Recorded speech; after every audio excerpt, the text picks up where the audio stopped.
सारी का भला करे। जब तक इस तरह के लोग मौजूद हैं कोई बादशाह बिगड़ेगा नहीं। अल्लाह इसका भला करे, इसने मेरी तवज्जो सही। और फिर उमर रो पड़े, रो के फरमाने लगे, मुसलमानों माफ कर दो, गलती कोई नहीं, मेरे पास कुर्ता एक ही है और अब्दुल्ला की माँ ने वो धो के खुश्क होने को डाल दिया था, गरीब हूं, कुर्ता दूसरा कोई नहीं, तो वो जरा ना खुश्क होने में दे आके देख लो, अभी भी गीला है, मुझे माफ कर दो, मेरी गलती नहीं है।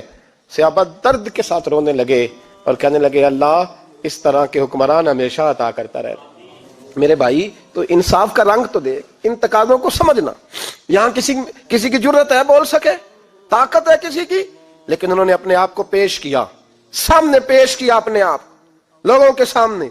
दो माले गनीमत की चादरें बांट रही हैं, सबको एक एक मिली है। फारूक आजम जुमा पढ़ाने आए तो उसी चादर का कुर्ता, उसी की तामत। लोग खड़े हो गए, उमर बता तूने दो क्यों ली? ये इंसाफ है, ये अदल है, क्यों ली दो? तो हज़रत उमर कहने लगे, मेरा बेटा जवाब देगा।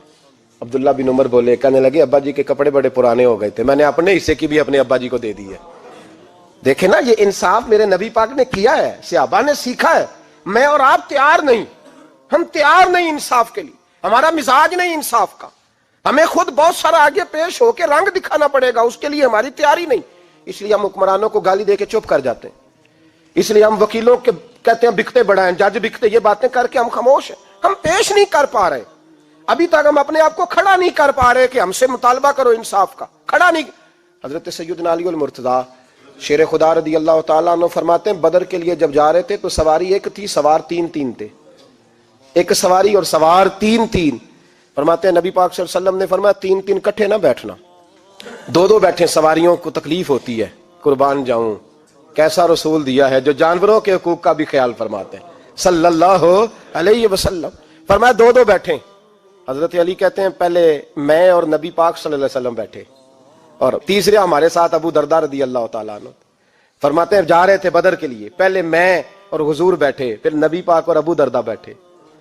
फरमाते हैं फिर नंबर लग गया मेरा और अबू दरदा का, और मुस्तफ़ा ने घोड़े की लगाम थामी तो हजरत अबू दरदा तड़प उठे, कहने लगे, अली न तबीयत मानती है, ना अदब मानता है, ना इश्क मानता है, तो इस तरह कर, मैं तो छोटा हूं, आप कहिए रसूल पाक से, आप हर लिहाज से बड़े हैं, आप अर्ज कीजिए कि हुजूर ना अदब मानता है, ना इश्क मानता है, ना प्यार मानता है, ना तकाजा है, मेहरबानी करे आ जाए। हजरत अली हाथ बांध के अर्ज करने लगे, महबूबा ठीक है, बारी आपकी पैदल चलने की है, पर मेहरबानी करें, अदब प्यार और मोहब्बत मजबूर कर रही है। तो हुजूर ने फरमाया, अली चुप कर, मैं अदल नहीं करूंगा तो लोग अदल सीखेंगे कैसे? अगर मैं अदल नहीं करूंगा तो कौम सीखेगी कैसे? मुझे अदल करने दे, इंसाफ करने दे। फरमाया चलने दे मुझे पैदल, कुछ नहीं होता। तकाज़ा अदल जब तक पूरा नहीं होता, आप यकीन करें, मेरे साहब कहा करते थे, मैं अदालत को अदालत नहीं कहता, कचहरी कहता हूं, इसलिए कि अदालत वो होती है जहां अदल होता है। यहां तो हाल ये है, बताइए वकील को नहीं पता होता कि जो मेरे पास आया ये गलत आदमी है, वो उसकी हिमायत करता है कि नहीं, उसके साथ चलता है कि नहीं, झूठ के साथ आखिर तक लड़ता है कि नहीं लड़ता? जो गवाह बन के जा रहे होते हैं उन्हें पता होता है कि नहीं कि हम झूठे की गवाही देने जा रहे हैं? तो फिर क्या सारा जुल्म हुकूमतें कर रही हैं? मुआशरा भी तो अपनी तरतीब बदले ना, लोग भी तो अपना रंग बदले ना, लोग भी तो तबीयत बदले ना। कौन मुंतखब करता है इन्हें जालिमों को? अवाम, और फिर उसके बाद शिकवा भी अवाम ही करती है। खुदारा तकाजे समझो, मिजाज समझो, तबीयत समझो इस्लाम की। मेरे नबी पाक सल्लल्लाहु अलैहि वसल्लम ने अदल का बोलबाला किया, हर मकाम पर, हर नुक्ते पर रसूल पाक सल्लल्लाहु अलैहि वसल्लम ने अदल अदल और अदल की आवाज बुलंद फरमाई। कोई मकाम ऐसा नहीं, आप पढ़िए किताबें, अगर एक कलमा पढ़ने वाले और यहूदी का फैसला आया है और नबी पाक सल्लल्लाहु अलैहि वसल्लम ने यहूदी को हक में समझा है, तो नबी पाक ने यहूदी के हक में फैसला दिया। वो मुनाफिक बिगड़ गया है, हजरत उमर के पास गया है, लेकिन हुजूर ने फरमाया जहां जाता है जा, फैसला वही किया जाएगा जो अदल पे मबनी होगा, जो इंसाफ पे मबनी होगा। हमारी तबीयतों के अंदर से वो जो जिस स्टेज पे को बैठा है वो वहां बड़ा है, वो जहां बैठा है वो सल्तनत का महाराजा है, वो कहता है नहीं नहीं मेरे पास सारा कुछ है, यहां तो मैं इख्तियारात इस्तेमाल करूंगा, वो इस्तेमाल ना हुए तो फिर दौलत इस्तेमाल करूंगा। तो जब इज्तिमाई मिजाज कौम का बिगड़ता है, फिर मुआशरे में नाइंसाफी आम होती है, फिर जुल्म आम होता है, फिर बेरह रवी का शिकार। और मेरे नबी पाक सल्लल्लाहु अलैहि वसल्लम की हदीस सुन ले, जरा जाके सुनना ये वाली रवायत और इसे याद कर लेना, इसका रटा लगा लेना। हुजूर ने फरमाया था, जिस मुआशरे में बेहयाई आम होगी وہاں ایسی بیماریاں پیدا ہوں گی جن کا علاج ہی کوئی نہیں ہوگا. اور حضور نے فرمایا جس قوم کے اندر انصاف نہیں ہوگا وہاں قتل عام ہوگا.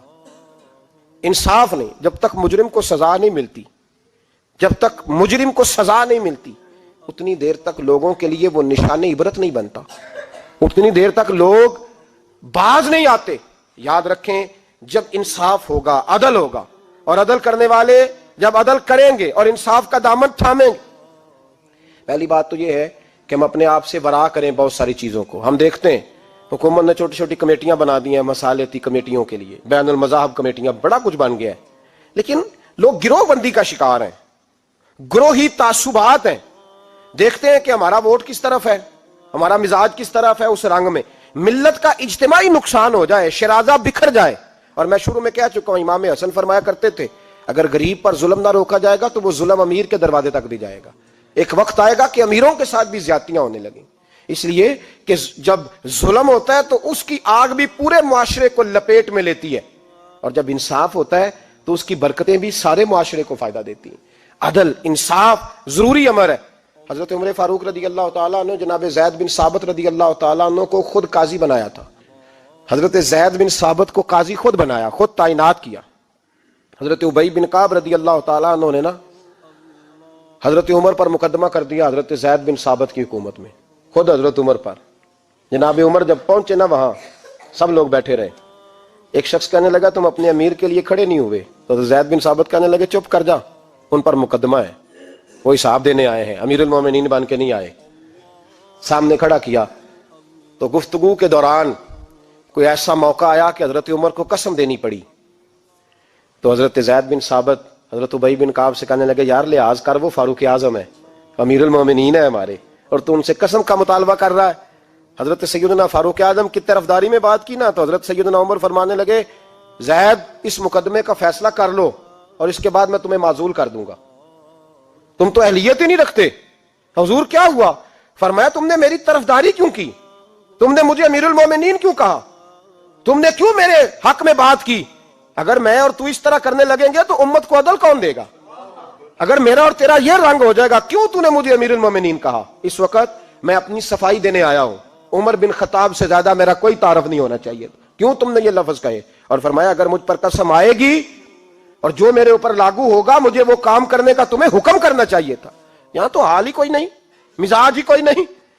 ہماری قوم بڑی سمجھدار ہے، حکمران بھی بڑے سمجھدار ہیں. ممتاز حسین قادری رحمۃ اللہ علیہ کو پھانسی ہوئی تو لوگ کہنے لگے مولوی شدائی ہو گئے.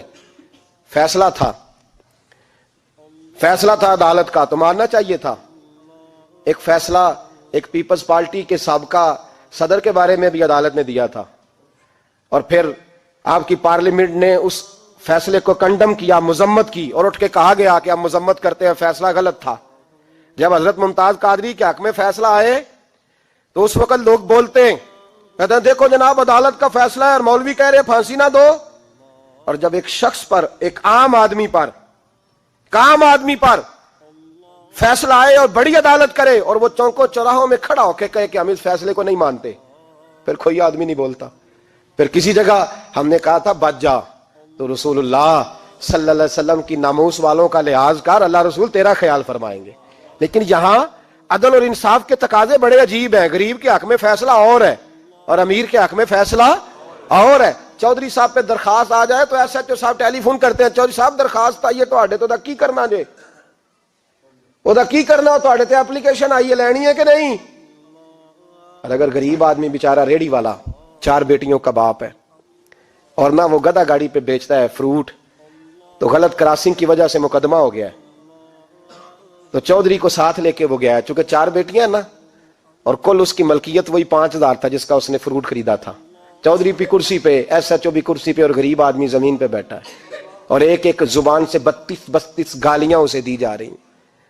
وہ کہتے ہیں چودھری صاحب تہاڈی مہربانی، میں تو شامی گھر جانا ہے تو میری تیاں روٹی کھانی، مہربانی کرو میرا سامان واپس کر دو، مہربانی کرو خدا را میرا سامان دے دو. او یار ظلم یہ ہے کہ یہاں امیر کے لیے قانون اور ہے اور غریب کے لیے قانون اور ہے. اس وقت پھر ظلم ہوتا ہے، پھر زیادتی ہوتی ہے، پھر ملتیں نہیں بنتی، پھر اس سے ڈاکو پروان چڑھتے ہیں، اس سے پھر ظالم پروان چڑھتے ہیں. اپنے آپ کو پیش کرو، یاد رکھو میرے نبی پاک صلی اللہ علیہ وسلم نے فرمایا ظلم قیامت کے